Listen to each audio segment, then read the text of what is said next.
स्वीकार भाव, गहन स्वीकार भाव, अपने सभी स्वरूपों को स्वीकार करना।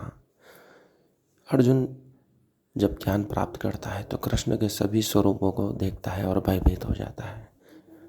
यह कृष्ण का स्वरूप नहीं था, यह उसका स्वयं का स्वरूप था। क्योंकि जब हम अपने आप का विश्लेषण करते हैं, अपने आप को देखते हैं, तो हमारे सभी स्वरूप सामने आते हैं, लेकिन हम अपने अच्छे स्वरूप को तो स्वीकार करते हैं और खराब स्वरूप को छोड़ देते हैं, जिसे हम खराब समझते हैं। लेकिन कृष्ण हमें यह समझाते हैं कि अपने सभी स्वरूपों का समान भाव से, समान आदर से स्वीकार करो। और अर्जुन उसी से भयभीत हो जाता है, क्योंकि जब विराट रूप दिखाया जाता है तो उसमें कई मनुष्यों को आहार बनाया जा रहा है भगवान के मुख से, और दूसरे मुख से उनका जन्म हो रहा है, पुनर्जन्म हो रहा है।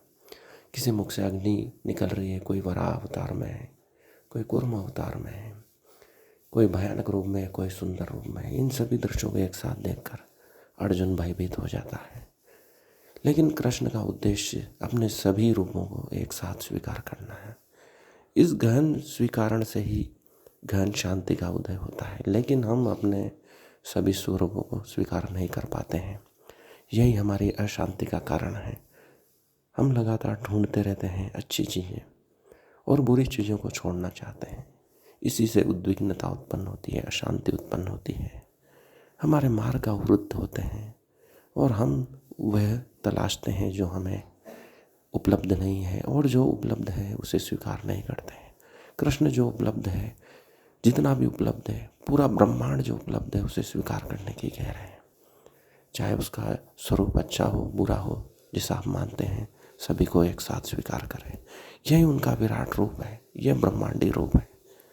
यही यत् पिंडे तद ब्रह्मांडे को स्वीकार करने का सूत्र है। यदि आप अपने आसपास के वातावरण को और अपने परिवार के लोगों को, चाहे अच्छे बुरे हैं, पड़ोसी हैं, जनता है, उनको एक साथ स्वीकार करते हो तो एक गहन शांति का उदय होता है। न उनसे विरोध होता है, न प्रेम होता है। एक गहन स्वीकारण, एक गहन शांति का उदय होता है। उसी का प्रयास सदियों से सभी धर्म कर रहे हैं, और कृष्ण उसे एक सूत्र में समझा देते हैं।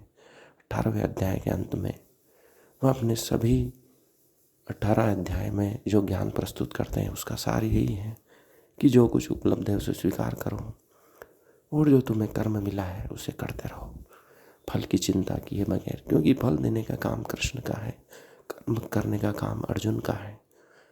परमात्मा और नर का जब मिलन होता है, नर और नारायण का मिलन होता है, तो एक गहन शांति का उदय होता है, एक गहन ज्ञान का उदय होता है। देने वाला और पाने वाला समान भाव से उस ज्ञान को देते भी हैं और ग्रहण करते हैं, और वह ज्ञान पूरी दुनिया के लिए उपलब्ध होता है, जो सदियों तक मार्गदर्शन करता है। यही कृष्ण का विराट रूप है, जिसे समझने के लिए अर्जुन को 18 अध्याय तक प्रयास करना पड़ा। स्वीकार भाव, गहन स्वीकार भाव, अपने सभी स्वरूपों को स्वीकार करना। अर्जुन जब ज्ञान प्राप्त करता है तो कृष्ण के सभी स्वरूपों को देखता है और भयभीत हो जाता है। यह कृष्ण का स्वरूप नहीं था, यह उसका स्वयं का स्वरूप था।